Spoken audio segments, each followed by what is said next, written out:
Good evening, embers. Every night we must return to our slumber in order to rest and arise a stronger and better person than we were the day prior. Lay back, get warm, and relax. Welcome to Back to Ashes, a playlist that will allow you to drift off into the sweet embrace of slumber. Tonight's topic is true crimes mixed with unsolved murders, set to the sweet ambience of rain. I will read, and then the last couple of hours of this video will just be rain sounds for you to drift off to Neverland. Let's get started, shall we? August 2014 in Madison, Wisconsin. 42-year-old Andy Still, former sheriff's deputy who had to retire early due to receiving a terminal diagnosis of ALS months later, shot and killed both his wife, Ashley Still, and her sister, Casey Tollefsball, before attempting to kill himself as well. Ashley and Casey Putnam were two sisters who were born in Laguna Hills, California in 1975 and 1976. Within the next 10 years, their family would move to Saginaw, Missouri, where Ashley would meet and begin dating Andrew Andy Still while in middle school. By the time she was partially done with high school, her family would move again, this time to Minnesota. Andy and Ashley stayed together and eventually both attended the University of Wisconsin in Madison. They would have two children, a boy and a girl, who were ages 13 and 10 when their mother and aunt were murdered. Casey stayed in Minnesota where she got married and later divorced, obtained a bachelor's degree, and had 4 children. At the time of her death, she had recently gotten remarried and has a returning college student working towards her nursing degree. In early 2014, Andy Still had begun to notice some symptoms first starting as unexplained twitching in his arms and later becoming issues articulating his speech. The twitching and speech problems got worse, eventually leading to issues chewing his food as well. In May, Andy retired early from his job as a sheriff's deputy at the age of 39.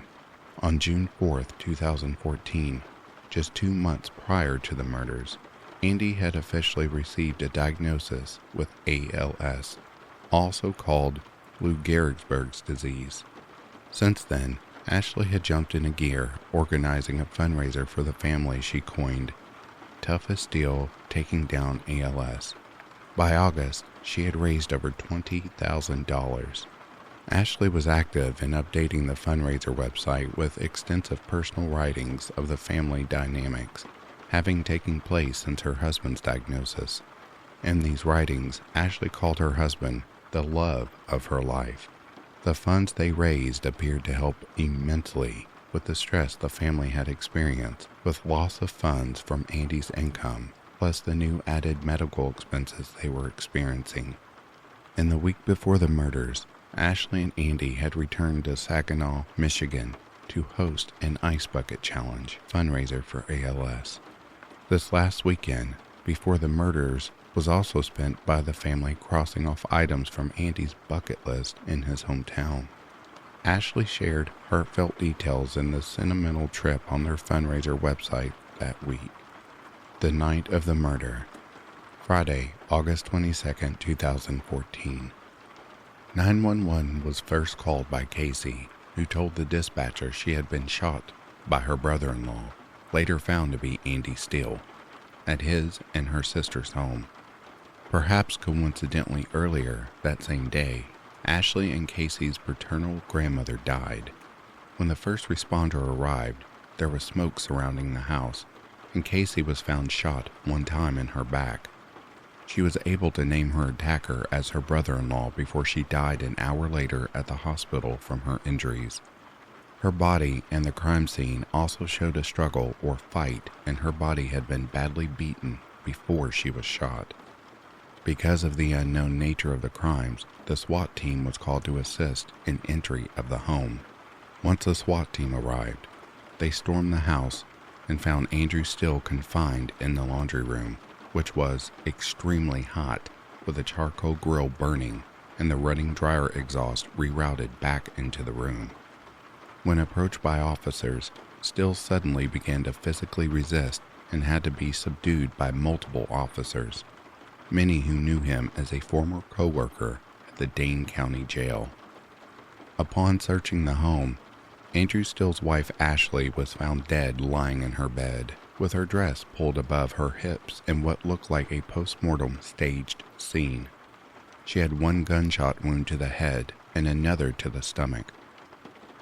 A zip tie was tied around her neck so tightly that the coroner reported her carotid artery was blocked and she would have died soon anyway if she hadn't been shot. During the investigation that followed, Still gave many conflicting reports to the police on what happened that afternoon between the three. In a weird twist, a three-way suicide pact was found written in Andrew's phone, claiming they had all engaged in many sexual threesomes in the past. This note had been written one day prior, on August 21st, with the last time it was edited being on the morning of August 22nd at 6 a.m. Another explanation that Andy gave was that he and his wife were having intense sex involving bondage at the time, and she suffocated when he couldn't remove the zip tie from her neck. Later, it was revealed that there were no signs that anyone had tried to remove the zip tie. They even had a sex expert come to trial who testified that they did not believe the couple had anything more than a normal, bland, married sex life. They also found signs that Andrew had planned ahead to make sure that it would be just the three of them in the home that morning. It appeared that Casey had been sitting in the living room with a fresh cup of coffee, studying for her nursing classes when she was attacked by Andrew. Police discovered that Andy made a clear request to Casey that she come to their home that morning alone, without her husband or any of their children. During the trial, Andrew's lawyers had him plead guilty, but not guilty by reason of mental defect, claiming it was his terminal illness that caused his brain to degenerate and led him to do this. He did not testify personally, but his lawyers claimed he had no memory of what occurred or why he killed them. The district attorney had doctors testify that ALS does not lead to or cause mental illness, and ruling this would vilify others with ALS, but the jury still came back with a not guilty verdict only after 10 hours of deliberation. Andrew was committed by the judge to mental health institutions for the rest of his life. However, after some time there were no facilities in the area that were even willing to take him. 2.5 years after murdering his wife and sister-in-law, and despite the fact that the judge presiding over the case declared that the insanity ruling Still received was wrong, he was released to the care of his parents before he died on March 7, 2017. After the murders, the couple's 2 children were taken in by Ashley and Casey's brother and his wife and their 2 kids. The 2 women left behind 6 children overall. In 2008, on an episode of Wife Swap, like always, 2 wives switched families for 2 weeks. Season 4, Episode 15, it was the Stockdales and the Tonkovics. The Tonkovics were a laid-back, relaxed family. The teenagers of the family were allowed to do pretty much anything they wanted. Their boyfriends even lived in the family home. Lori Tonkovic, the matriarch of the family, said she just wanted the kids to live life.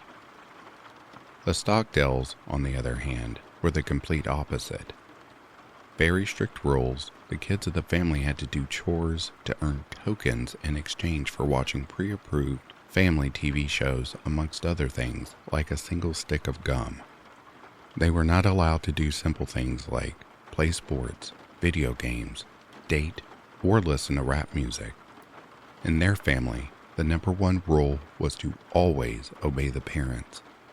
Catherine Stockdale even homeschooled the boys to ensure that they had good morals. Lori Tonkovic and Catherine Stockdale swapped with each other's families. Catherine gave the Tonkovic daughters crying baby dolls, the kind you receive in health class, to show them how hard parenting is. Lori wanted to give the Stockdale boys, Calvin, who was 19, Charles, 16, Jacob, 15, and James, 11, freedom they never had, ignoring the outrageously long list of rules Catherine had left her. She encouraged them to go on dates, but the boys feared going against the family rules. She allowed them to play video games for a while, but Jacob ran out crying, fearing he would go to hell if he continued. That's what his parents told him would happen. Sometime after the show, the two oldest Stockdale brothers, Calvin and Charles, went off to pursue their careers, leaving the other two brothers behind at home. On June 15, 2017, 9 years after the episode aired, there was a call made to 911 from the Stockdale residence in Ohio. The caller had hung up immediately, so police traced the location and sent squad cars. When they arrived, they made a gruesome discovery. The bodies of Catherine Stockdale and James Stockdale were found on the floor with single gunshot wounds. Right after, they heard a loud gunshot ring throughout the home. It was Jacob Stockdale. He was alive and was rushed to the hospital with a self-inflicted gunshot wound to the head. He took a year to recover. After years of mental treatment and trying to escape twice, in 2021, Jacob Stockdale was sentenced to 30 years in prison for the murders of his mother and younger brother, 15 years for each. His family says they forgive and love him. He has never talked about why he did what he did, but because of what the public knows about how he was raised, people believe it's safe to assume he snapped from years of seclusion and pressure. Lori Tonkovic, the woman who stepped in for 2 weeks to be his temporary mother in 2008, stated she also believed strongly that this was the case. What do you guys think? And why do you think he killed his brother too? Do you think this was premeditated?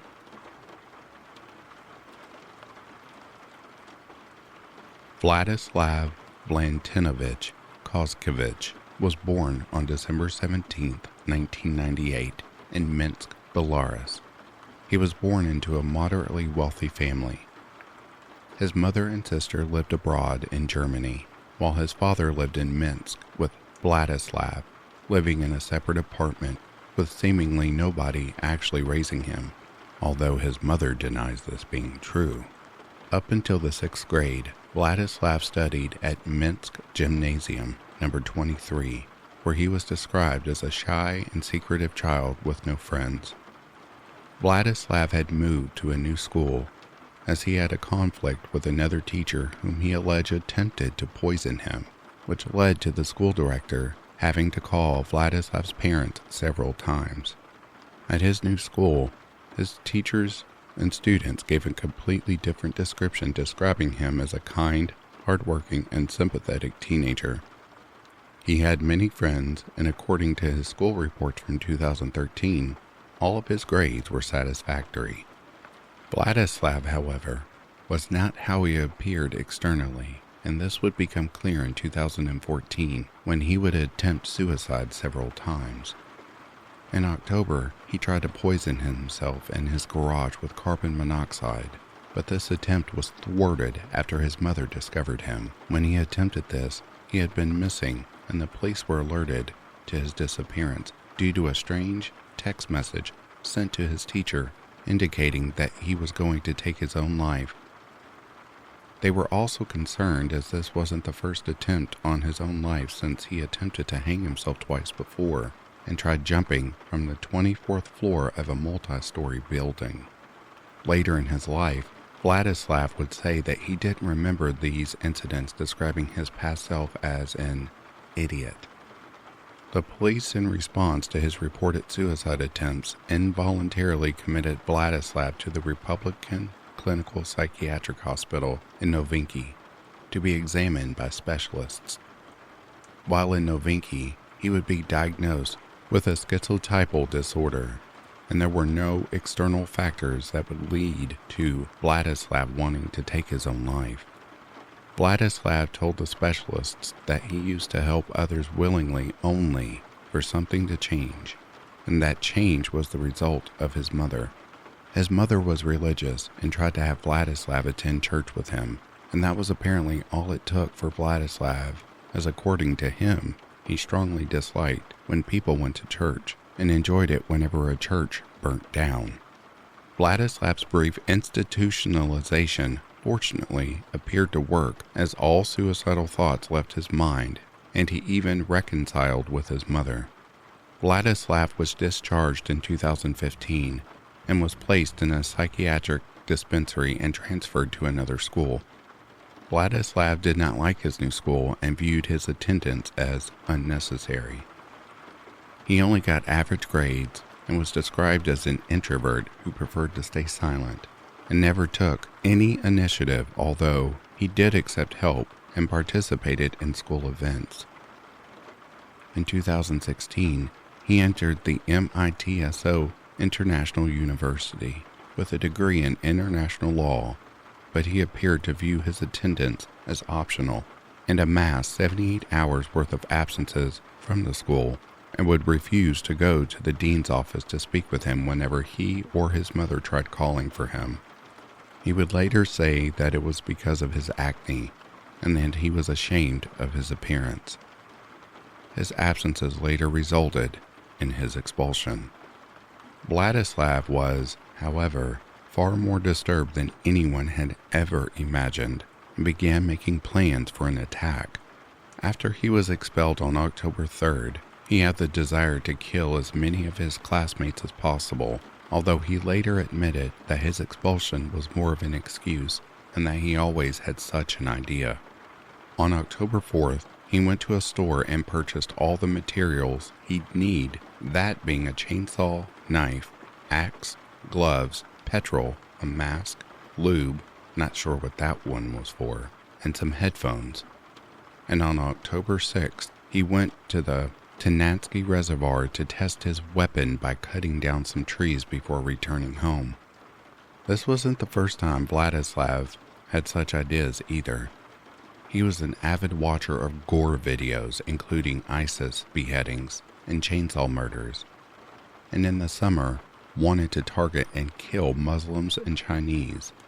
But according to him, when interviewed later on race and religion, had nothing to do with that plan. And rather, according to him, it would have just been for fun, and that a target needed to be picked. On October 6th, he attempted to carry out his attack on his former university, but had to cancel his plans as he couldn't get his chainsaw to work, and instead sought after other targets.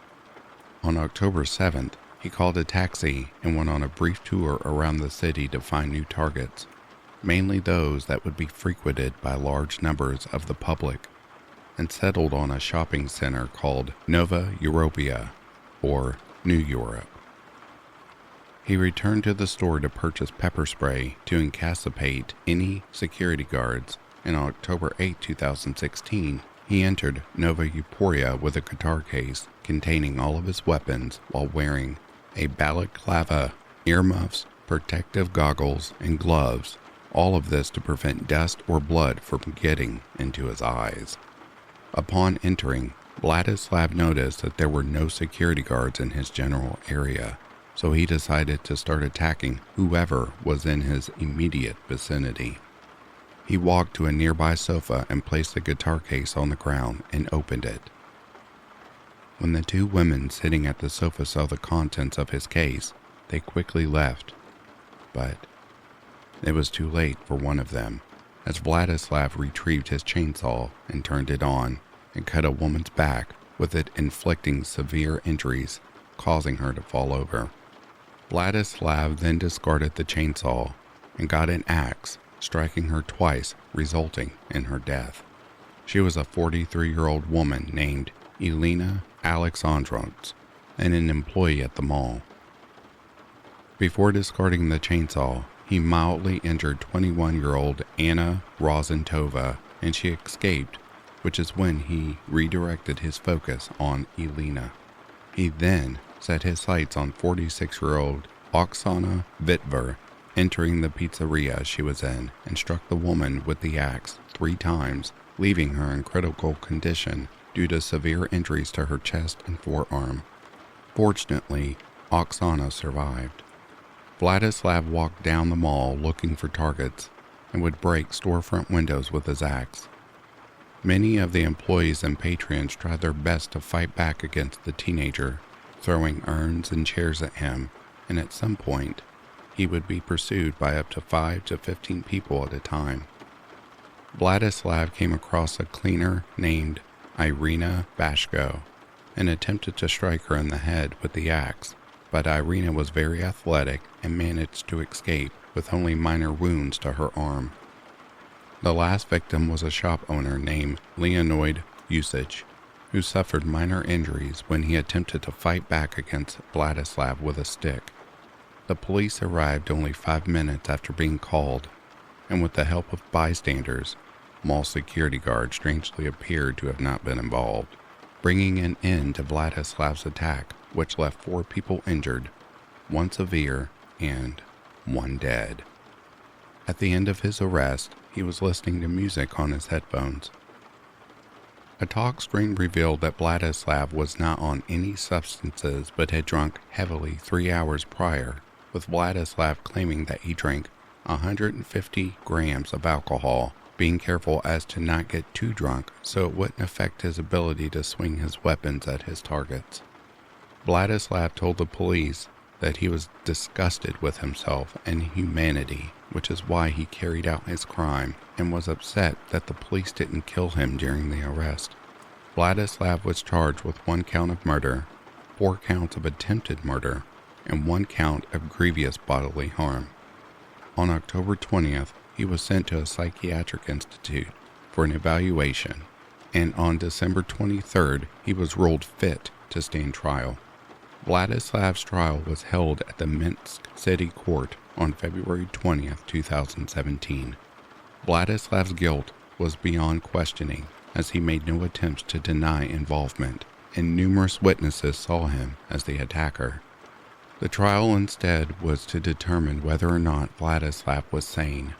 The prosecution showed that the crime was premeditated, and Vladislav would end up being the prosecutor's most compelling witness, as he himself denied being insane, and didn't even feign remorse. The prosecutor asked if he feels love, to which he said no. He asked about what content he usually consumed on the internet, and he said extremist, terrorism, and others. I loved watching Islamic State executions and uncensored killing videos. He asked about his background and relationships with the victims, teachers, family, and fellow students, and he denied ever being mistreated by them, and that he simply wanted to kill, saying that he was bad for everyone. And his reason for not making friends was because, according to him, he didn't need any. The prosecutor asked Vladislav why he killed and attacked the women at the mall, and he simply answered by saying they were there at the time and that he didn't care who got caught. The prosecutor asked about where his idea to kill came from, and he explained the idea he had in the summer of 2016 to kill Muslim and Chinese people, and when the prosecutor asked about his grievance with these groups, he said that he had no issues with them, just that he wanted to kill for fun and needed to pick a target. Vladislav explained in detail how he planned the crime in advance, and how he purchased all the items he used during the attack. Vladislav explained that the only thing in his plan that went wrong was that he couldn't find a hostage to use in order to force the police to kill him. His last words before the court adjourned were, "I fully admit my guilt." Vladislav was facing other legal troubles as the survivors, the mall, and relatives of Elena filed lawsuits against Vladislav. And when he heard how much they were seeking in damages, simply suggested that they have him pay for the funeral and nothing else because, in his words, "I don't care about moral compensation." Vladislav was also asked by one of his survivors if he could continue to kill if he ever got freed. All he said was yes. The trial continued on February 21st. Vladislav was asked about his activities before the attack and if he talked to anyone during the attack. He stated that his sister's boyfriend called his cell phone while he was in the mall, but he ignored the call. When asked what he'd do if his parents were in the mall, he simply said that they wouldn't recognize him due to how he hid his face and that he'd walked past them without a second thought. The prosecutor read out how investigators asked what he considered to be the proper punishment to impose on him would be, and he answered with the death penalty. Belarus is the only European country to still enforce capital punishment. When the investigators asked if he knew how the death penalty was enforced and worked in Belarus, he stated that he did indicated that he likely didn't agree with the sentence he probably received. As he was 17 at the time of his crime, he wasn't eligible for the death penalty. He told the court that he was disappointed at how he wouldn't be sentenced to death, hence why he chose to try and take a hostage during his attack on the mall, which the prosecutor also used to indicate that he was in his senses. The prosecutor continued to point out how Vladislav planned on killing as many people as possible, as it was brought up how his chainsaw stalled after attacking his second victim in the mall, and how Vladislav expressed disappointment of this fact to the police, saying, "I don't think the chainsaw would stall on the first one. I thought that I would kill more people." He imagined that the operation would be massive and that police would break in through the ceiling and shoot him dead, with Vladislav stating that it was better to die than go to jail, and added with, "I ideally dreamed that the relatives would not find out about what happened."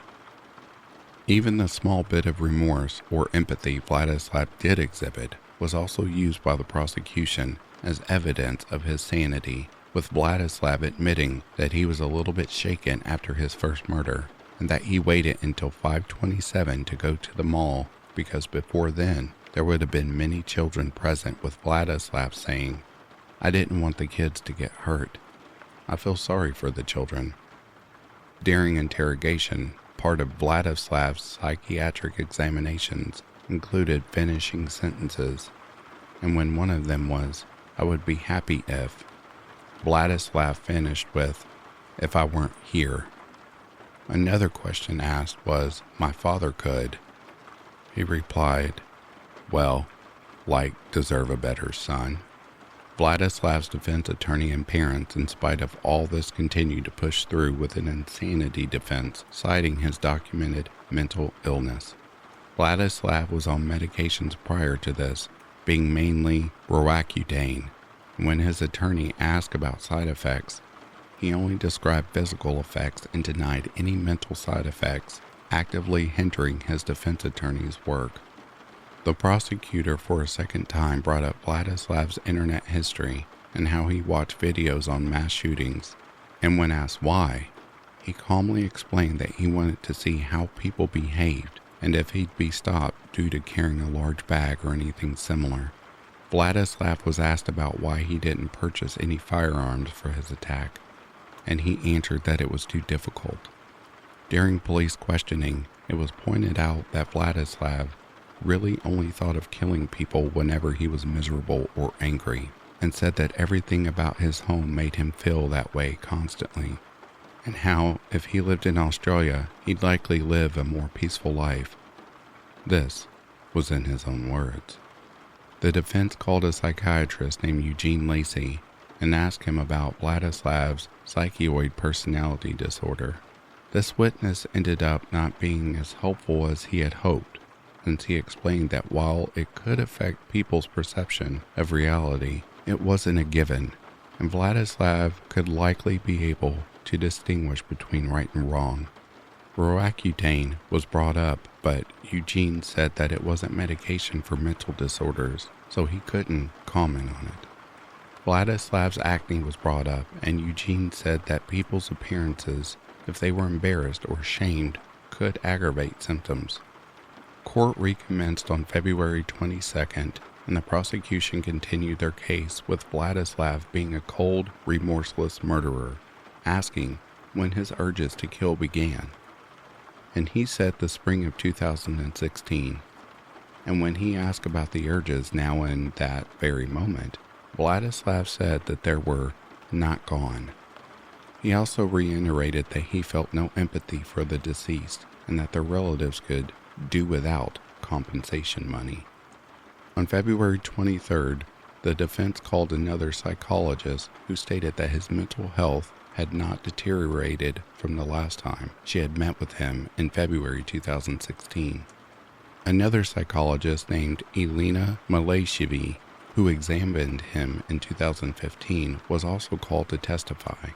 She was the very first one to conduct an evaluation on Vladislav after an ambulance brought him to a hospital in October 2014 after his suicide attempt.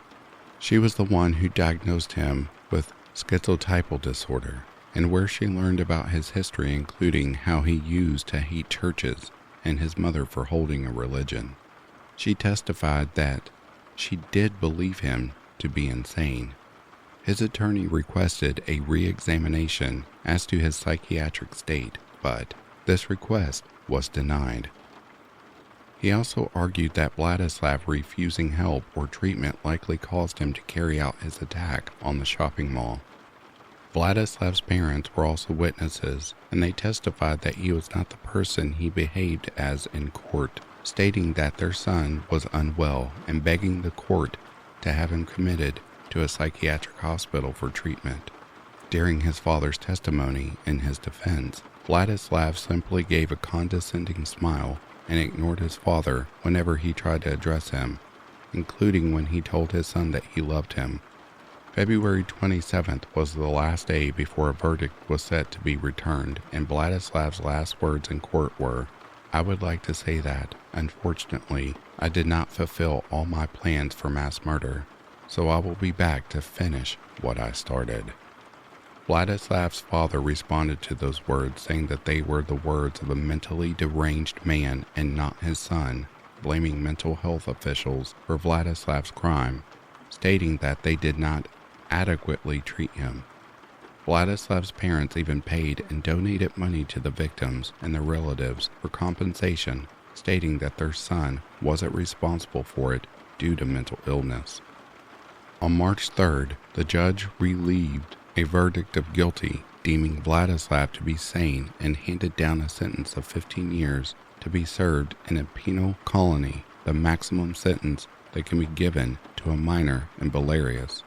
He was also ordered to pay 220,000 Belarusian rubles to the victims. Virtually everyone was displeased with the verdict, as the survivors and Elena's relatives viewed the sentence as a slap on the wrist. Vladislav's family and attorney believed he should have been committed to a mental institution, and Vladislav himself wanted the death sentence. Vladislav's father and his attorney appealed the case to the Supreme Court of Belarus in another attempt to get him institutionalized. On June 13, 2017, the verdict and sentence were upheld. One of Elena's relatives referred to Vladislav as Belarus's Breivik. This is, however, not the end of Vladislav's story. While in prison in Shklov, he had been disciplined 17 separate times and had to be kept in an isolated cell.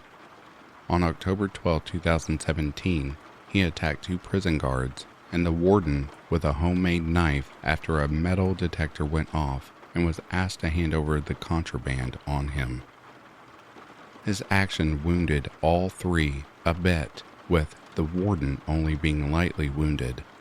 Vladislav stated that he had attempted to kill the head of the penal colony warden, Alexei Kuzan, for no reason other than that he wanted to. When they heard of Vladislav's parents, mainly his father, used this as evidence that they were wrong not to find Vladislav insane, stating that prison only aggravated his illness. Vladislav was charged with the attempted murder of 2 or more persons, and his trial began on March 7, 2018 at the Mogilev Regional Court. As a result of this, he was given a second psychiatric evaluation. The evaluation ruled that he was capable of understanding his actions despite his mental illness. On May 15, 2018, Vladislav was found guilty of the attempted murder of the prison guards and had 5 years added to his sentence, meaning that Vladislav must serve 22 years in prison. Vladislav was utterly indifferent towards this and said that he didn't care that his father disagreed with the verdict and sentence. Vladislav is still alive today at the age of 23 and is still serving his prison sentence. The corpse at the Elegante Hotel stymied the Beaumont, Texas police. They could find no motive for the killing of popular oil and gas man Greg Flanagan, and no explanation for how he had received his strange internal injuries. Bent on tracking down his killer, Flanagan's widow Susie turned to private investigator Ken Brennan. Once again, as Mark Bowden reports, it was Brennan sleuthing that cracked the case. Greg Flanagan traveled light and lived tidy. After so many years on the road, he would leave his rolling suitcase open on the floor of his hotel room and use it as a drawer. Dirty clothes went on the closet floor. Shirts he wanted to keep unwrinkled hung above. Toiletries were in the pockets of a cloth folding case that hooked onto a towel rack in the bathroom. At the end of the day, he would slide off his worn brown leather boots and line them up by his suitcase, drop his faded jeans to the floor, and put on lightweight cotton pajama bottoms. Most evenings, he never left the room. He would crank up the air conditioner, he liked a cool room at night, and sit on the bed, leaning back on 2 pillows, propped against the headboard. Considerately, to avoid soiling the bedspread, he would lay out a clean white hand towel, on which he placed his ashtray, cigarette pack, lighter, BlackBerry, the TV remote, and a candy bar. He smoked and broke off candy bits while watching TV. This is where Greg was on the evening of Wednesday, September 15, 2010, in room 348 of the MCM Elegante Hotel in Beaumont, Texas, lounging, smoking, snacking on a Reese's Crispy Crunchy bar, sipping root beer, and watching Iron Man 2. He missed the ending. Greg was accustomed to solitary nights. As a young man, he had worked as a chief engineer on ocean-going vessels, spending months at sea. In middle age, he had reinvented himself as a landman, a familiar occupation in South Texas, easing the exploitation of mineral rights on private property for gas and oil companies. Slender, with a close-cropped white beard and the weathered skin of a lifelong outdoorsman, he had partnered with his brother, Michael, in a thriving oil land leasing business base in the small city east of Houston. Every Monday morning, he would make the 2-hour drive in his pickup from Lafayette, Louisiana, heading west on Interstate 10 through scruffy Gulf Shore farmland broken only by cell phone towers, oil derricks, and billboards advertising motel chains, bayou restaurants, adult superstores, and other local attractions. It took him through the stink of the big ConocoPhillips refinery at Lake Charles, a forest of piping giant trees and towering chimneys. The hotel was just off the Cloverleaf outside Beaumont. His company rented him a room in the Cabana, a 3-story wing that wrapped around a small swimming pool framed by potted plants. That Wednesday night, watching his movie, Greg got an email from his wife, Susie, shortly after 7. Susie was using a computer program to file for a tax extension. After she reported her progress, he wrote back, "You're doing good, babe." At some point during the loud, computer-generated showdown at the end of the film, amid all the fake violence, Greg was struck from nowhere with a very real and shattering blow. A blow so violent it would blind a man with pain. He managed to get off the bed and move toward the door before he fell, legs splayed and face first. He was probably dead by the time his face hit the green rug. The following morning, Susan Flanagan called Greg's office. Husband and wife usually spoke every morning, but He hadn't called. He wasn't answering his phone. When he failed to turn up at the office, 2 of his coworkers drove over to the hotel and knocked on his door. There was no answer, so they got the hotel manager to open it. Their alarmed calls brought an ambulance and the Beaumont police. They found a middle-aged man dead on the rug, prone and doubled over, a spent cigarette cupped delicately between 2 stiff fingers of his left hand. Room 348 was stuffy and exceptionally warm. The man's skin color had gone grayish-blue. There was a wet spot at the crotch of his blue pajamas, but that wasn't unusual. Detective Scott Apple showed up a little more than an hour later. He is a short and very fit man with graying hair that he wears combed straight up in spikes. He is all cop. His wife had been a cop. He met her on the job. He was one of the assault team leaders on the department SWAT team. He is one of those men who never stop working. But there was little here to interest him. No sign of a break-in or struggle. Nothing disturbed in the room. No blood or obvious wounds. Flanagan's wallet was still in the back pocket of his jeans and had a stack of $100 bills in it, so robbery wasn't an issue. Those staying in nearby rooms had heard nothing. As Apple questioned the neighbors, he told them it was probably a natural causes thing. Sad. He poked around Flanagan's bags, looking mostly for pills, some clue to his collapse. There was none. Susie and Michael later told him that Greg never went to a doctor.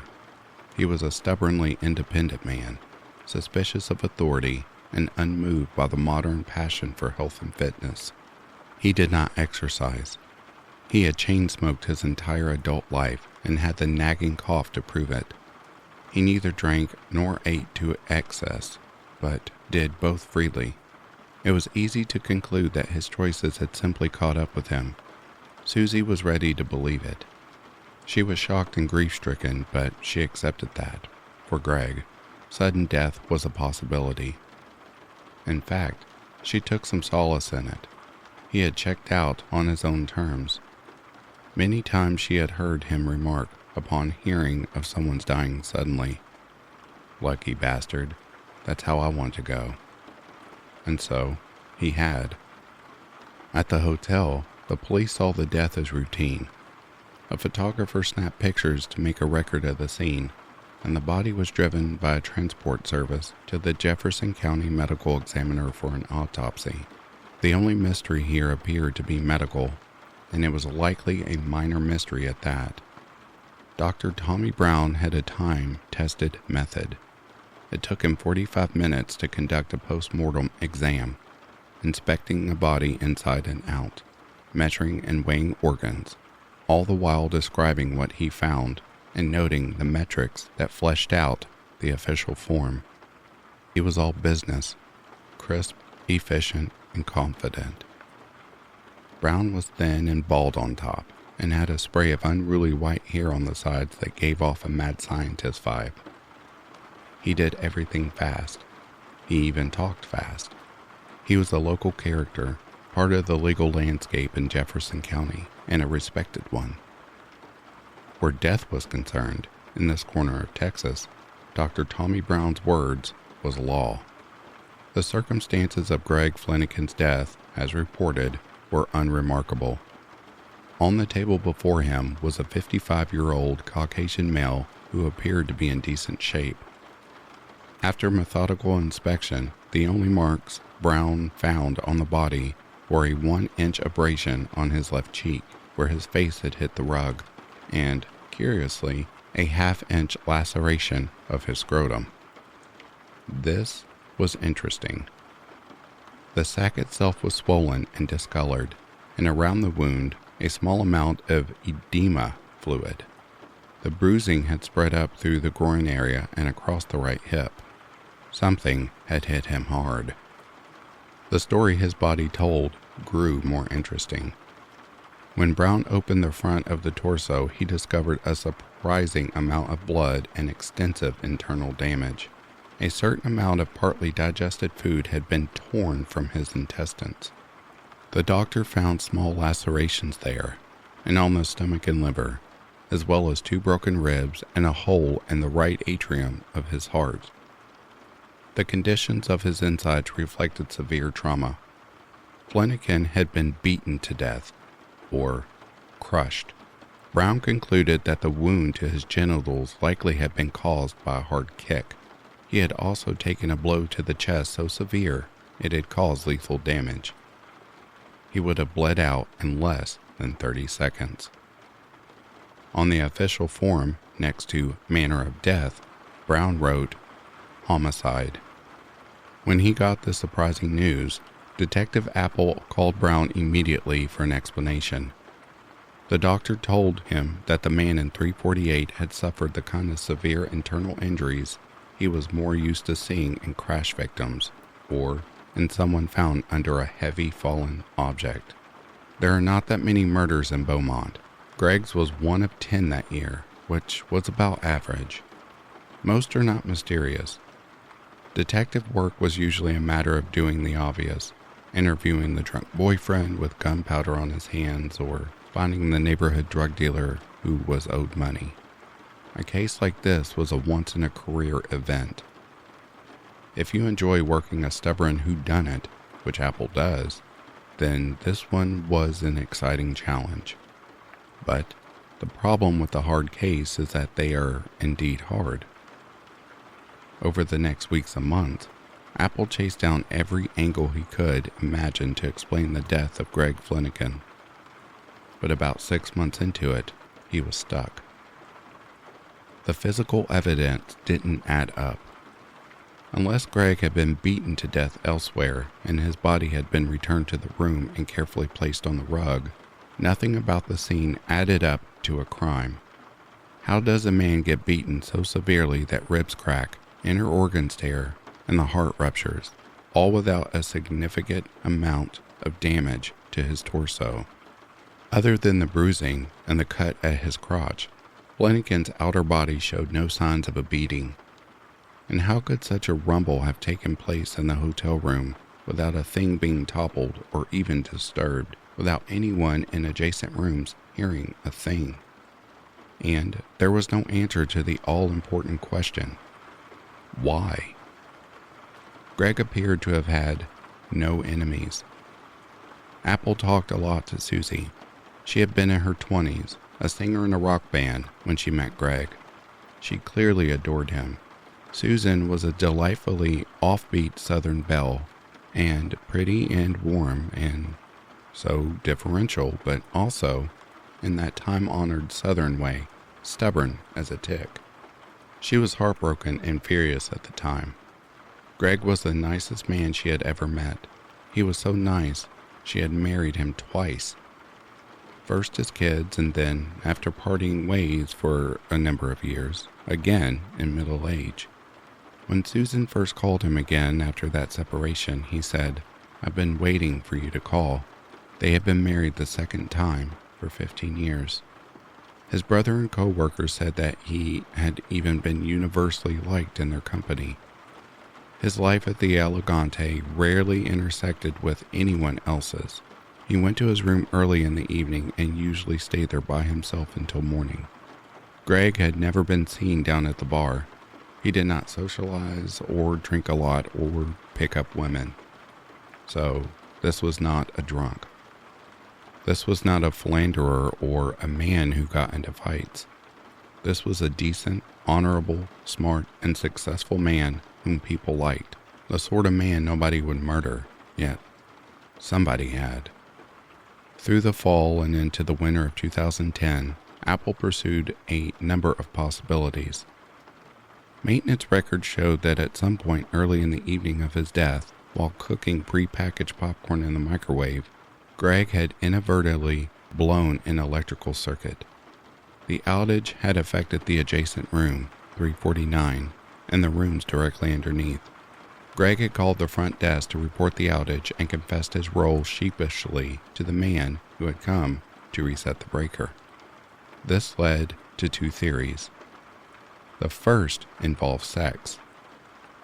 The Elegante maintenance man happened to have a rap sheet as a sex offender. Might the puncture wound to the scrotum and internal injuries have been caused by a long screwdriver? Some sort of bizarre and kinky assault? Apple spent a lot of time talking to the maintenance man and looking into his background, but this theory never advanced beyond wild suspicion. The second theory involved a group of union electricians staying at the Elegante, a number of whom had been in the room next door, room 349, on the night Greg died. They were in town for an extended stay, doing a job for an oil company. At night, they tended to assemble in one another's room to drink. What if some of them had been partying next door when their electricity went out?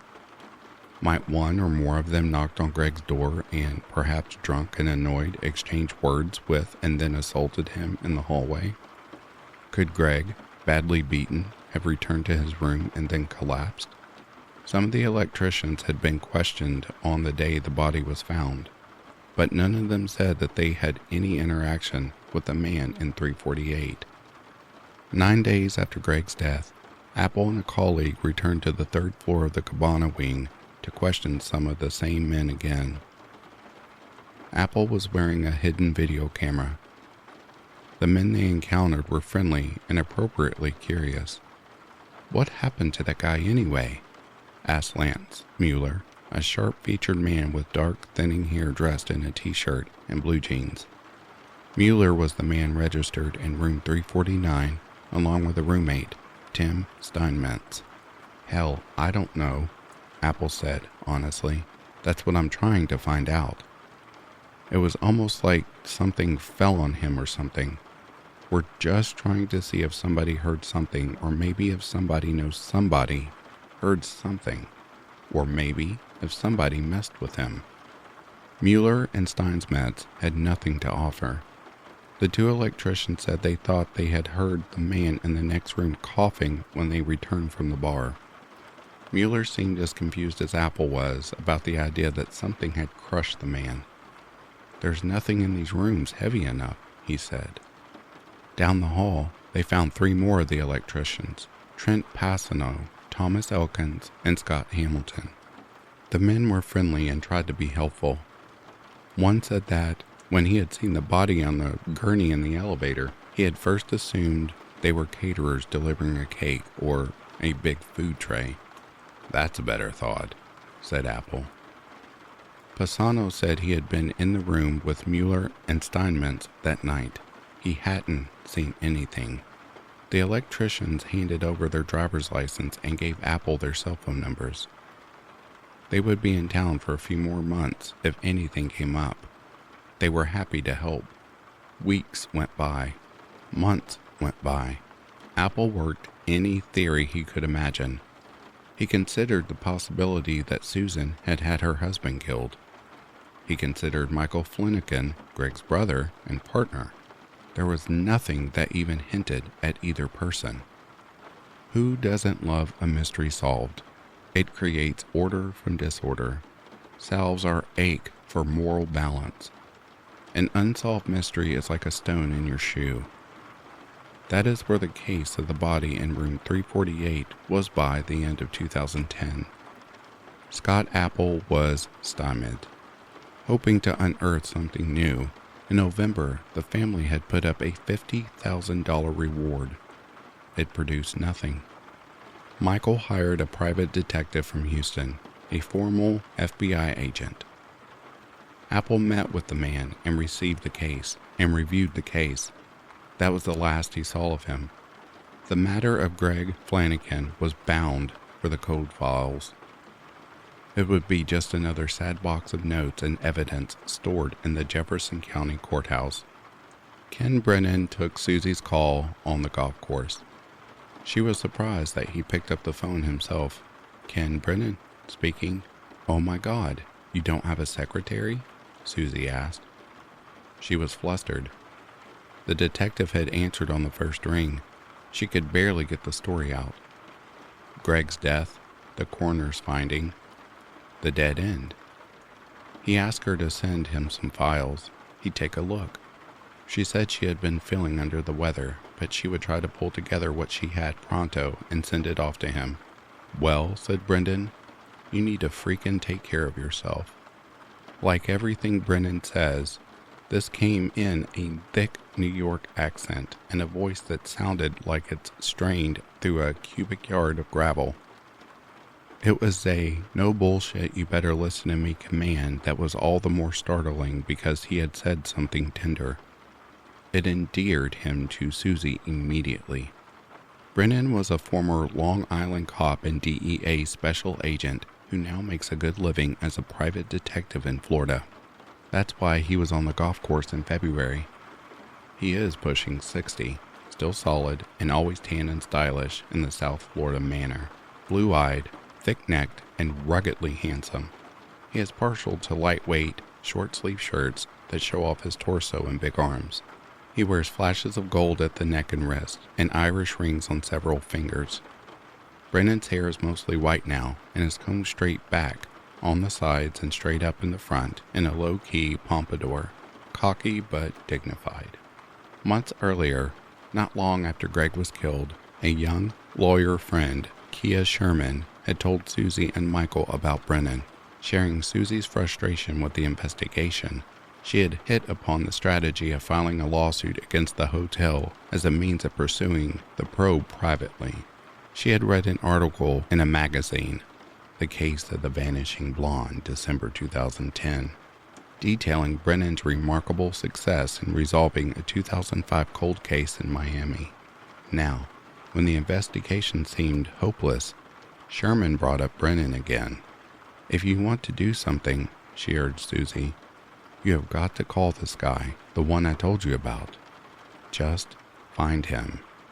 Brennan can be readily found on the internet and is asked to take more cases than he can handle. People come to him with unsolved murders and disappearances. He takes these people seriously and handles them gently. When he reads a file, he is looking for a case that intrigues him, but also one where he thinks he might be able to accomplish something. "I ain't in the business of giving people false hopes," he says. The Flanagan case appealed to him because of the mystery, but also because there were so many avenues to explore. Greg's family and coworkers, hotel guests, the maintenance man. To Detective Apple, none of these leads seemed fresh anymore. To Brennan, they were all new and potentially promising. He knew that a fresh pair of eyes was perhaps the most valuable thing he brought to an investigation. Brennan visited Lafayette in April. He worked Susie over first, asking her a lot of hard questions about their relationship, about Greg's faithfulness, about insurance arrangements, satisfying himself that the wife had no clear motive to have killed him. "Let me ask you one more thing," said Brennan. "Was there anything about the crime scene that didn't seem right to you, that seemed off?" Susie told him that she was surprised that the room was so warm when Greg's coworkers entered it the following morning. Her husband liked to crank up the AC at night. Then Brennan went home and made arrangements for a second trip to Beaumont. Apple came out to a sports bar late to meet him. The two men ate and talked. Brennan told Apple what he always tells the cops he meets in his work. "Listen, I'm not a maverick. I don't go doing things half-cocked. If I decide we're doing this, we're going to do it as a team. There's nothing I'm going to do that you're not going to know about it. And there should be nothing that you're going to do that I don't know about. The one thing I won't do is freak up your case. I've been doing this a long time, and I also know that you're the guy in charge here, so it's your case." Part of what was going on was Brennan checking out Apple. "I don't want to work with someone I don't like," he told him. He prides himself on being able to read people very quickly. He liked the Beaumont detective. It was mutual. As Apple would put it later, Ken has good people skills. The following morning, Apple picked up Brennan and they visited the hotel room, where Apple showed him the crime scene photos and the autopsy results, and reviewed what he had done over the previous 7 months. Brennan heard him out and then announced, "I think I know how this guy died. I think I know when he died." I think I know who killed him, and I think I know how we're going to catch him." "Come on," said Apple. "Hear me out. I'll tell you what I think. But first, I got to call the guy's wife." He called Susie's cell phone. "Your husband, was he left or right-handed?" he asked. "He was right-handed." "And when he smoked, did he smoke with the cigarette in his left hand or his right hand?" "He always smoked with his right hand." "You sure?" "I'm positive." Brennan hung up and explained his conclusions to Apple. Susan had already told him how cold Greg kept his room. This helped fix the time of death. As Brennan saw it, the air conditioner had shut down with everything else when the circuit breaker blew. That time was known. Hotel records showed that their repairman had left Greg alive and well around 8:30 p.m. The movie resumed, and apparently Greg forgot to flip the AC back on. It would have taken a few minutes for the room to grow warm enough for him to notice, and by the time it had, he was dead. That's why he had been found in a warm room. As Brennan put it, in September, it's hot as freak in Beaumont, Texas. The cigarette scotched the notion that Greg had been beaten severely somewhere else, perhaps even just out in the hall, and then returned to 348. A hallway scenario might explain why nothing had been disturbed in the room, but the cigarette ruled that out. There was no way Greg's attackers returning him would have added the fine touch of cupping one hand under his body and delicately placing a burning cigarette between his fingers. It was also unlikely, given the ruptured atrium, that Greg would have had time to return to the room after such a beating and calmly light up before keeling over. More likely, Greg had lit the cigarette himself before whatever happened to him happened.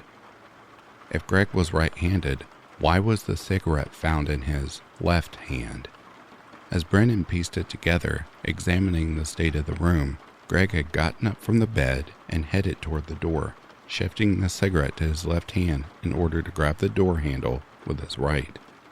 It was hard to see this making sense, but Brennan had learned to be patient. It was a mistake to let what you do not know race out ahead of what you do. A crime was a puzzle. If there was even one small piece that did not fit, the puzzle was incomplete, so he was willing to follow the evidence in unlikely directions, even when the conclusions it suggested were absurd. Greg could not have been beaten to death in his room, the evidence suggested, and yet he had died there, and he had died quickly after sustaining his wounds. Somehow, that's what had happened. He didn't know yet how it had happened, but he was convinced that Greg had been quietly minding his own business just minutes, even seconds, before he was killed. This is what led to the electricians, who were close. Their room had been partly blacked out by the blown circuit at the same time Greg's had been. So, of all the scenarios Apple had considered, this was the one that made the most sense. The union guys may well have been drunk and may have confronted Greg in the doorway of his room, exchanged words, and kicked him to death right there. He asked Apple if he had interviewed them. "Yeah, they were nice," said Apple. "See anything hinky?" No. "I'm sure if they were drinking, they had to talk about it to each other," said Brennan. "So nobody knows about them. Probably one or two of their close friends or their coworkers are going to know about this." They next paid a visit to Dr. Brown. Ken wanted to know if the injuries Brown had seen might have been caused by a severe beating. "They might have," the doctor said. "The laceration of the scrotum could have been caused by a hard kick, especially if the assailant had been wearing steel-toed boots. The electricians next door wore construction boots." Brennan asked Apple to start interviewing men who had worked with the union electricians the previous summer. He returned home to continue inspecting the hotel's surveillance video. It was time-consuming work and not particularly helpful. He calls it looking to see the to and fro. The camera showed Greg coming in from work that evening. They showed several of the electricians making trips to their vehicles in the parking lot, but there was nothing obviously suspicious. When Brennan returned to Beaumont in late May, he and Apple went to see some of the co-workers who had not yet been interviewed.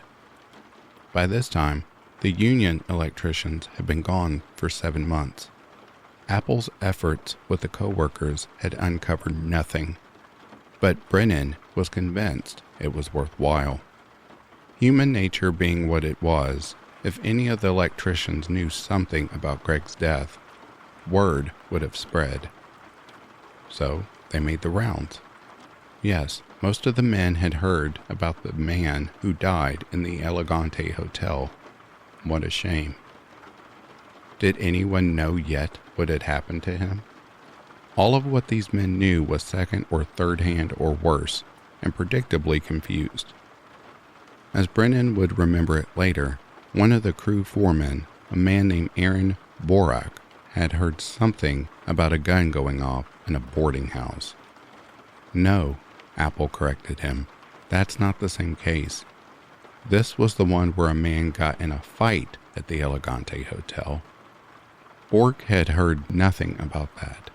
As they drove away from the Bork's house, Brennan said, "We need to go back to the hotel." "What are we going back there for?" Apple asked, noting that he and Ken had checked out the room thoroughly. "We're going to look for a bullet." In room 348, they began inspecting the floor, the furniture, the walls, everything. They were both working on their hands and knees, shining flashlights under furniture. They found nothing. Brennan was frustrated because he was now convinced that somehow a gun had been involved. They were about to give up when he noticed an indentation in the wall alongside the closed door that led into the adjoining room. The indentation was a repair job. It appeared to be right where the handle of the door would hit the wall. Typical hotel room wear and tear. But when he swung the door open, the knob and the dent didn't quite match. The doorknob touched the wall slightly to the right. "Let's take a look at the other side," Brennan suggested. When they got the hotel security guy to let them into room 349, there was no mistaking what they found on the wall there. Brennan stood alongside a small, neat hole in the wall that had been patched with a daub of faintly pink filler that turned out to be dried toothpaste. He measured its height against his hip, then walked back to 348 and measured the indentation. They lined up. A bullet had gone through the wall. The small, neat hole in 349 marked its entry. The larger hole in 348 its exit. Beaumont's crime scene investigators carefully excavated both holes and shined a laser through it. The trajectory pointed straight up to the bed where Greg had been sitting, smoking, eating candy, and watching his movie. Brennan said, "This mother effer was shot." Dr. Brown was not convinced.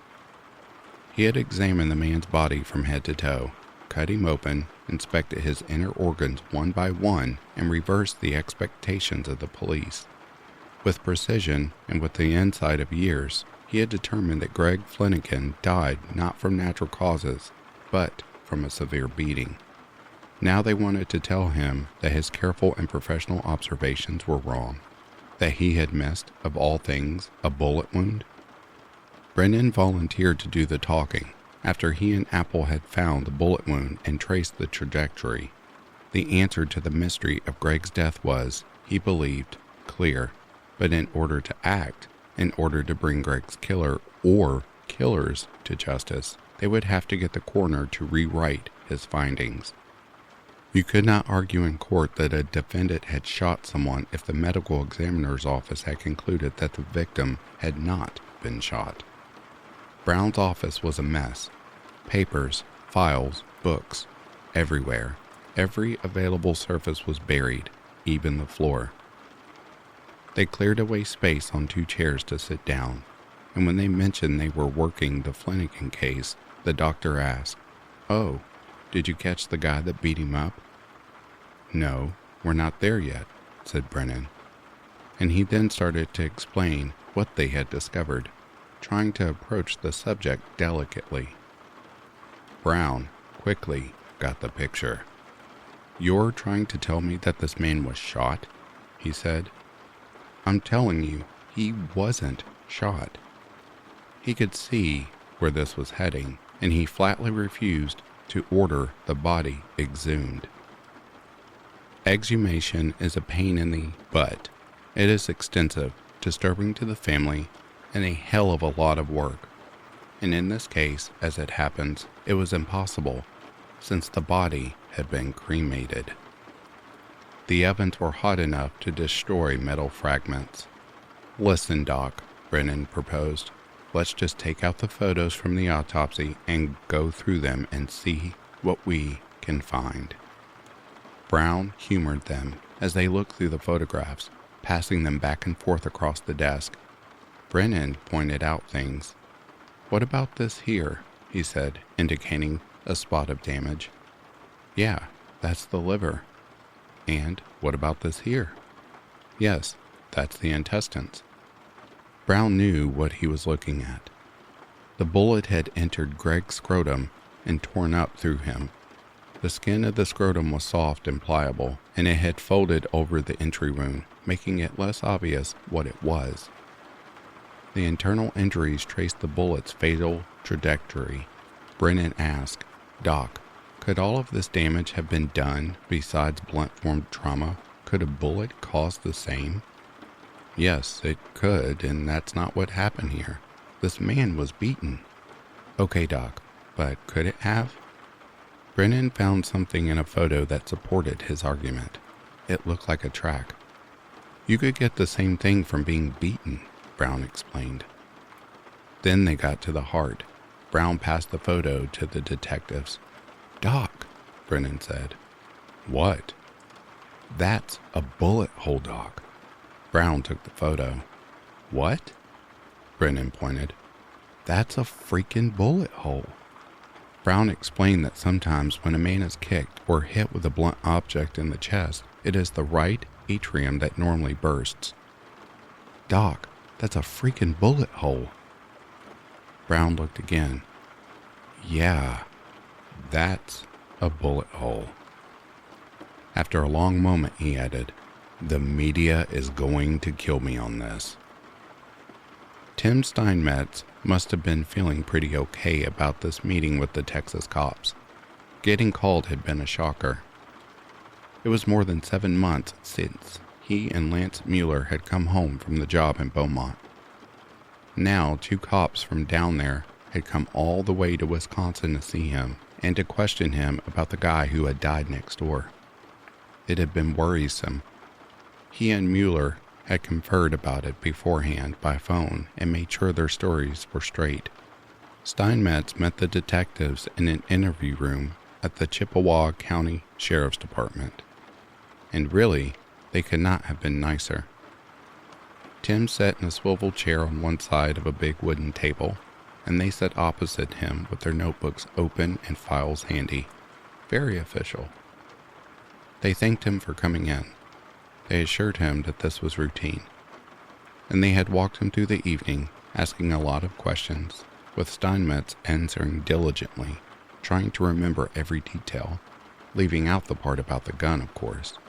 But the detectives had not pushed him at all. So, you heard that the guy next door to you died? Asked the older one, the big man with the white hair combed straight up in front.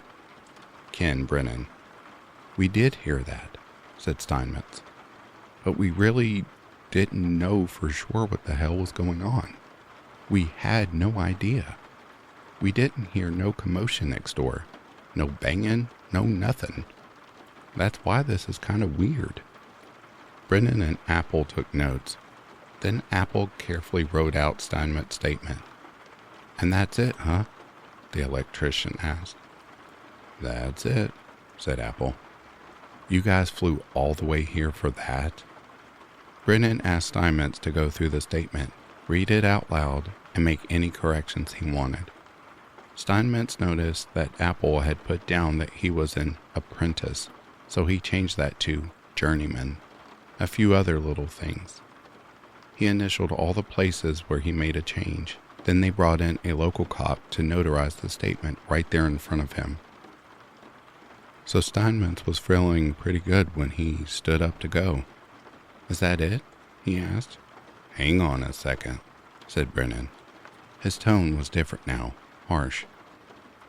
"It was until you signed that statement. Now you've got a problem." "Okay," said Steinmetz, startled. He sat down. "Now, tell us what really happened," said Brennan. "Because we know what happened. Because now you're going to jail with him. Do you want to go to jail with Lance?" "Why am I going to jail with Lance?" "You made a false police report. That's why," said Brennan. "Tim, we know what happened," said Apple, speaking more gently. "We know everything that happened down there. And I realize you were going to be noble and protect a friend, but you were about to get your whole family in a bind, and it's not worth it. It's not worth it. So, just tell us what happened," said Brennan. Out came the whole story, collaborated later that same day, June 1st, 2011, in an interview with Trent Pisano, who had been in 349 with them. Between the two accounts, the following scenario emerged. They had been drinking beer. Mueller asked Pisano to fetch a bottle of whiskey from his car and to also bring up his pistol, a 9mm Ruger. When Pisano returned, Mueller took out the handgun and, to the other's alarm, started playing with it. He pointed it at Steinmetz, who dropped to the floor and cursed at him, and he was pointing it in Pisano's direction at the foot of the bed when it went off. Pisano thought for a second that he had been hit, but then turned to see a hole in the wall behind him. Mueller freaked out, they both said. Mueller bundled up the gun and took it back out to his car. When he returned, Pisano had left for his own room, disgusted. Mueller and Steinmetz went downstairs to the bar. Steinmetz said that they had not known for sure there was anyone staying in the room next door until, as he remembered, they heard someone in the room coughing very late, after midnight, when they came back from the bar. He held nothing back. Steinmetz's second statement, the truthful one, laid out the whole thing. It was good to get it off his chest. When he and Mueller had seen the police at room 348 the next morning, and had seen the gurney, they were disturbed, he told Brennan. "I thought he had killed that guy." The only detail that didn't fit was this business of hearing a cough behind the door of room 348 when the two returned from the bar. For several reasons, neither Brennan nor Apple was inclined to place much weight on it. If it was true, then Greg had survived the gunshot for far longer than the coroner believed possible, but it did not author the cause of death. If anything, it made the electrician's failure to check on him or call for help all the more egregious. More likely is that they had heard Greg coughing in the room the previous evening. They had been in the room next to him that night too. They were drunk. Fixing the cough late on the night Greg died was the only shred of their story that contradicted the detective's reconstruction, and they clung to it, even though it hardly mattered. "Did anybody knock on the door next door to check on the guy?" Brennan asked. "No," said Steinmetz. "I always ask myself, if I was in a situation like this, what would I do? And I admit..." He never finished the thought. The detectives had something else they wanted him to do. "Hey Lance, what's up?" asked Steinmetz. He dialed Mueller on his cell phone. Apple and Brennan were recording the conversation. "Not much," said Mueller. "Just sitting around." "Well, I just got back from down there." "How did it go?" "Well, I told them the whole story. What had happened. That we were sticking to there, "What's that?" The story that we were sticking to. Then when we got home late that night, when the guy coughed and whatever." "Right. And, Steinmetz began to hem and haw. And I was going to leave there then because your lawyer said it would be okay, right? You know? Right. And when I left there, they said, okay, tell us the truth. So I told them the truth, what really happened. There was a long silence on the other end. About the gun going off and all that? Mueller asked. Yep. What did they say? Well, that I would be in trouble, if I didn't tell them. Another silence. So, what did they say? Not much. I don't know if they are going to get a hold of you or Trent or what the hell they're going to do. Mueller sighed heavily, then he groaned. What did they mean by that? Tell us the truth.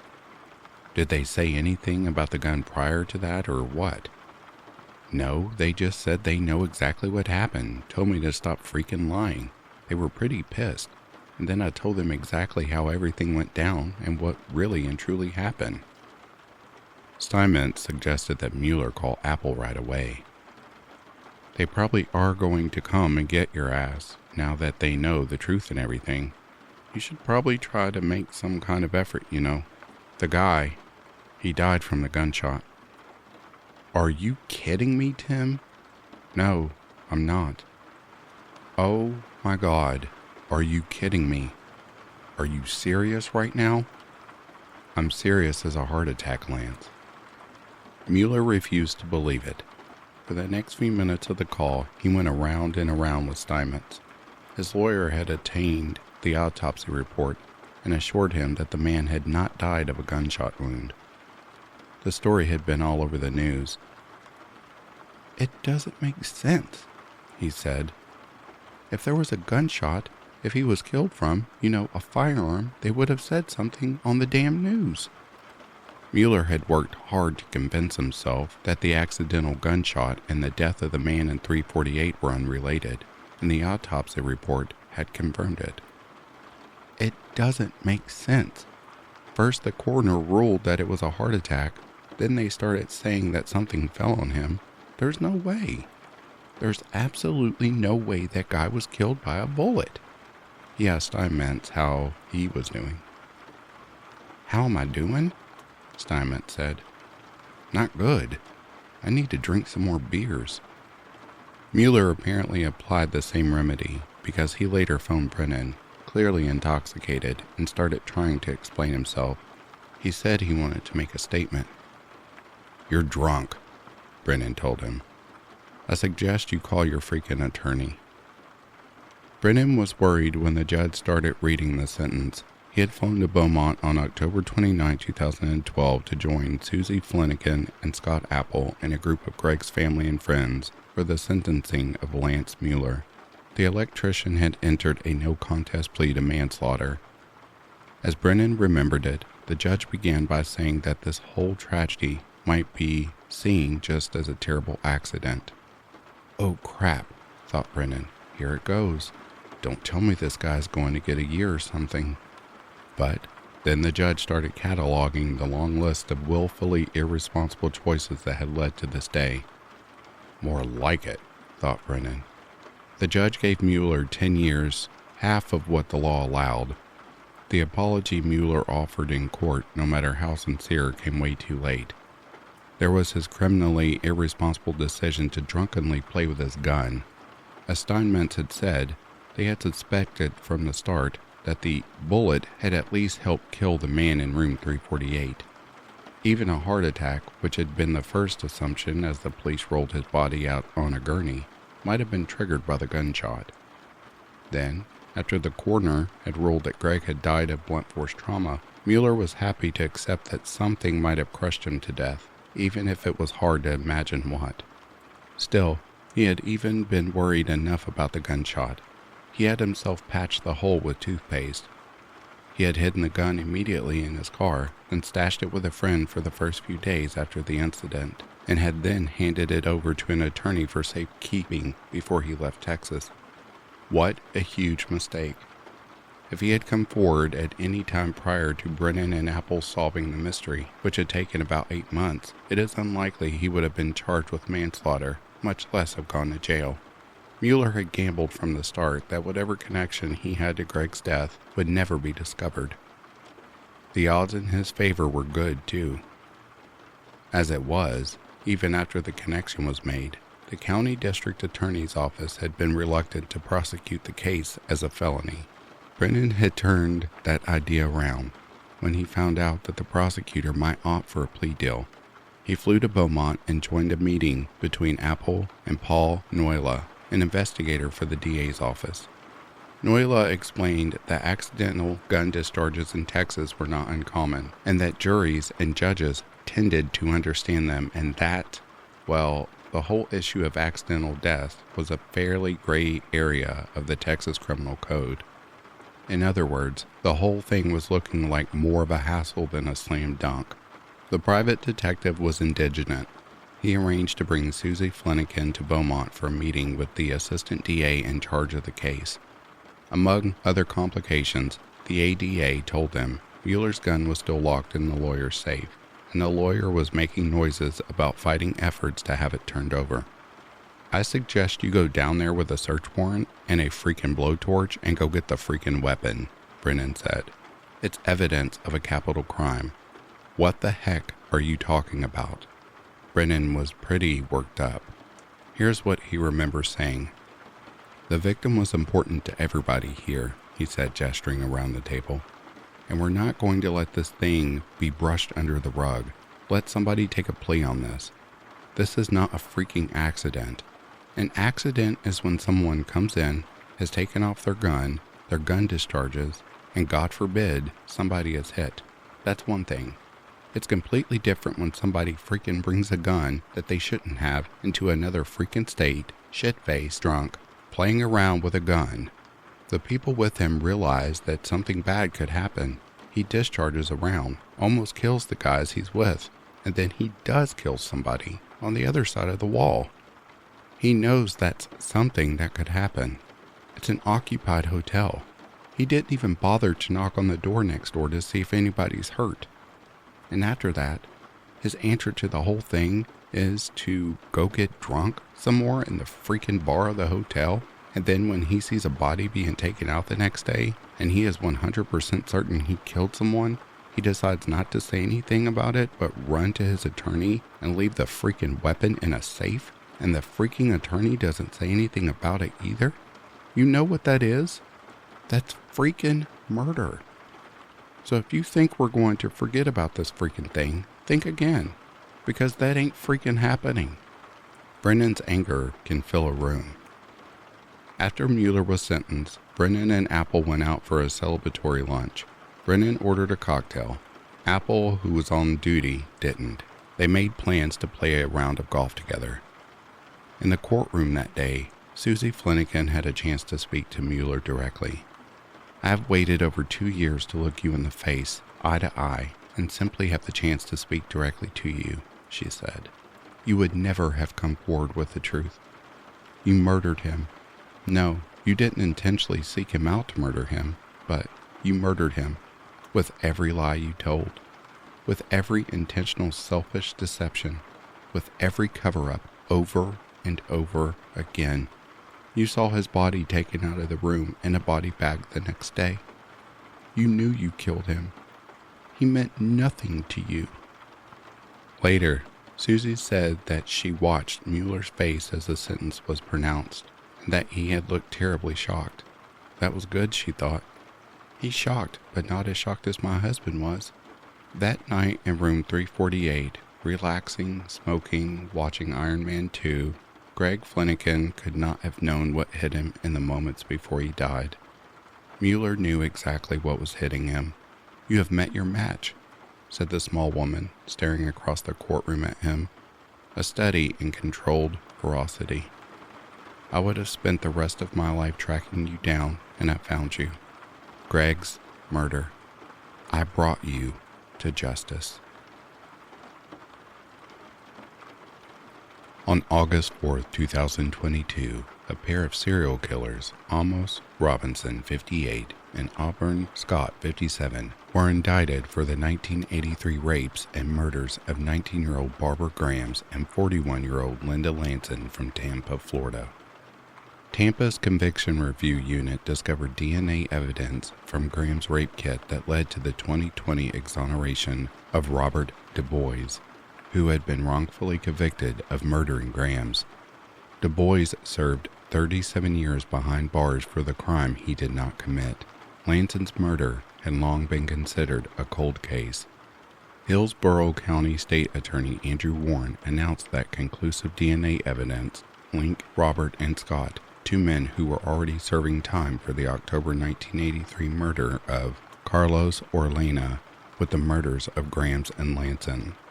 On July 10, 1983, Lanson, a freelance photographer, left her apartment and never returned. Her body was discovered the next morning in a ditch in the town and country area of Hillsborough County. She had been raped and shot multiple times. About 5 weeks later, Grams was raped and beaten to death while walking home from work. Her body was found bludgeoned in the parking lot of a dental office 10 blocks from her house. We now know that these two men carried out a sinister spree of rape and murder in Tampa Bay in the summer and fall of 1983, Warren stated, later adding, "They are still alive, and they will finally face a reckoning for what they did." The Innocence Project of Florida reports that Robert Du Bois was the 30th person to be exonerated after being sentenced to death in Florida. He's currently seeking compensation from the state.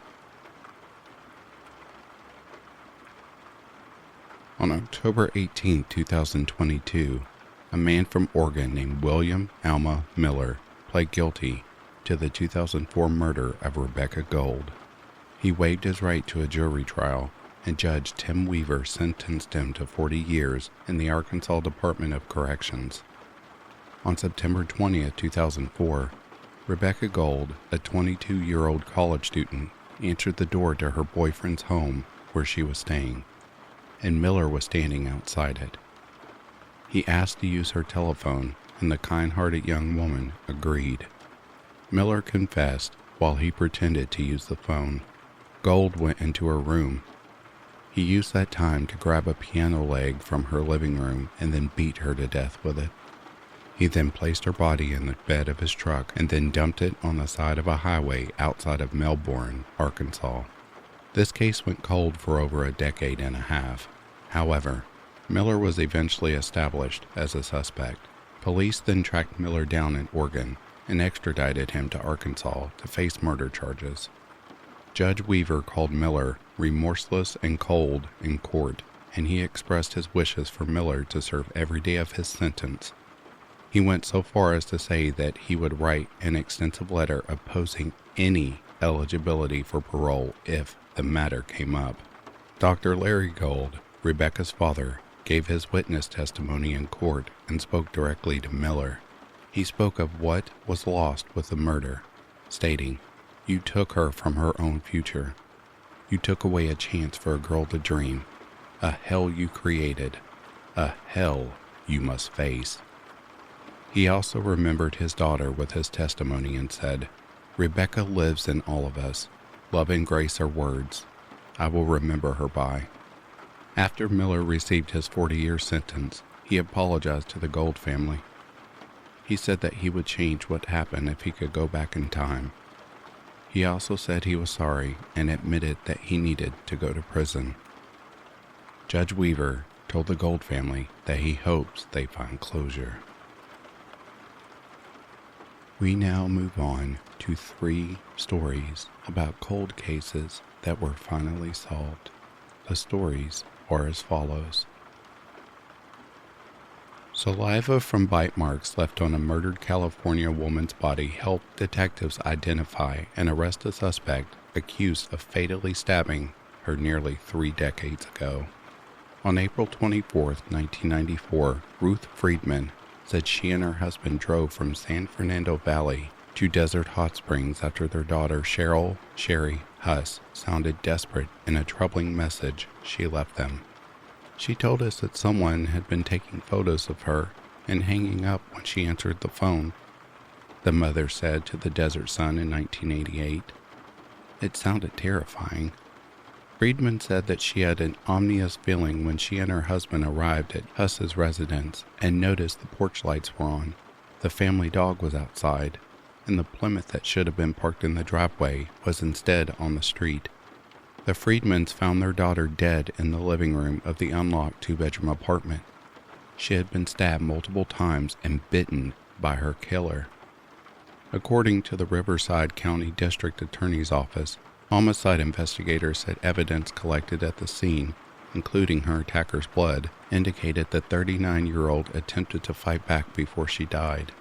DNA testing on the killer's blood as well as on saliva from bite marks left on the victim determined the two came from one male, prosecutors said.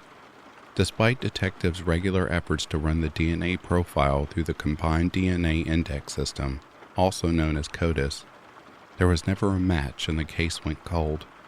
In February 2022, however, the Riverside County Regional Cold Case Team used genetic genealogy to identify Sharon Eugene Gadlin, 48, as a person of interest in the case, and subsequently learned that at the time of Huss's murder, he was living in Thousand Palms, a town around 12 miles away from the crime scene. Investigators got a warrant to collect a sample of Gadlin's saliva, and tests confirmed his DNA profile matched that of the forensic evidence collected from the crime scene, prosecutors said. Gadlin, who was arrested on March 4, 2022 during a traffic stop in Gardenia, has pleaded not guilty to first-degree murder and was being held at the Robert Presley Detention Center in lieu of $1 million in bail.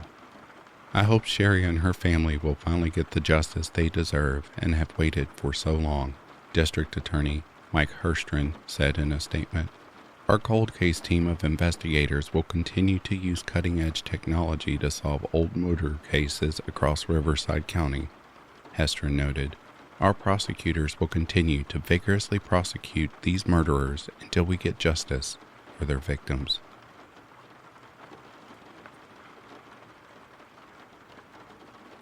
Police have identified the killer of Lina Reyes Geddes, a 37-year-old woman who was found dead nearly 25 years ago. On April 20, 1998, her body was found wrapped in a sleeping bag inside a carpet along a highway near Maiden Water Spring in Utah's Garfield County. In June 2022, DNA determined that her husband, Edward Geddes, was responsible for her murder. He died by suicide in 2001, around 3 years after he killed her. Investigators were able to extract DNA from the rope that bound Lina by utilizing a specialized vacuum.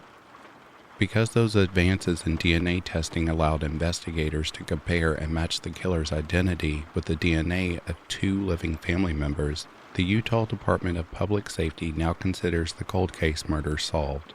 Edward Geddes murdered his wife by shooting her in the head. He then wrapped her in plastic bags and duct tape, bound her body with a rope tied in intricate knots, and then put her in a sleeping bag, which he rolled into a carpet. Geddes also cut off the ends of her thumbs and fingers at the right angle to seemingly remove fingerprints and make it harder to identify her. It's also believed that he dumped his wife's body in Utah, a state where neither of them had any connections, to make it harder to identify her. These attempts were initially successful, as she was only known as the Maiden Water victim for 20 years until she was finally identified in 2018. Lina Reyes Geddes met Edward only 2 years before he murdered her. After the two met in New Mexico in 1996, they married and moved to Ohio 6 months later. She was planning to return to Mexico to visit her family when Edward killed her. During a news conference, Brian Davis with the Utah State Bureau of Investigation spoke about providing some comfort to Lina's family in solving the case. He said that Lina's sister was just 11 years old when she was murdered, so the child grew up not knowing what happened to her. He said, "To have this answered finally after 24 years is incredible." He also added that getting to solve the case was worth the difficulties that come with working in law enforcement. On the night of December 26, 1980, 25-year-old Sandra DeFelice was raped, beaten, stabbed, and strangled in the Las Vegas apartment she shared with a roommate. The newspaper called it one of the most savage murders in Las Vegas's history. DeFelice, a native of Boise, Idaho, was working as a waitress at Sambo's restaurant in Las Vegas at the time of her death. She had moved to the city with her childhood friend, who was also her roommate. Her boyfriend discovered her dead body in bed, and her roommate had last seen her 2 hours before she was found. The victim had a 3-year-old daughter who also lived in the home, but she was staying with her grandparents on the night of the murder. The case soon went cold, but it was DeFelice's daughter who inspired the Las Vegas Metropolitan Police Department to take another look at the case when she contacted them in 2021 to ask about any updates. Police went through the evidence and DNA collected from under DeFelice's fingernails, tested it using new technology. The results led to the arrest of a suspect, Paul Nuttall. On October 31, 2022, the Las Vegas Metropolitan Police Department held a press conference and announced they'd arrested Nuttall on October 27th on suspicion of the brutal rape and murder. He had remained in the Las Vegas area after the killing and still lived there. The Las Vegas Review-Journal revealed that Nuttall had at least 3 previous arrests on charges of felony and misdemeanor drug possession in Las Vegas, but he had no prior charges of violence in Clark County. Nuttall was arrested on charges of open murder with the use of a deadly weapon, sexual assault with the use of a deadly weapon, and burglary while in possession of a deadly weapon. After Paul Nuttall was taken into custody, my cold case investigators had the pleasure of making the one phone call that every cold case detective wants to make. Las Vegas Police Lieutenant Jason Johnson said, referring to the fact that they were then able to call the victim's daughter to let her know about the arrest. I am hopeful that in some way, shape, or form, this provides some sort of closure for the family and ultimately results in some type of closure and justice for Sandra, Johnson added. This concludes tonight's stories. While you slumber, remember, you will wake up to a brand new day. You will be stronger and a better person, just like a newborn phoenix. Stay bright, for that is the reason we all must go back to ashes. Sleep well, and I look forward to reading to you again.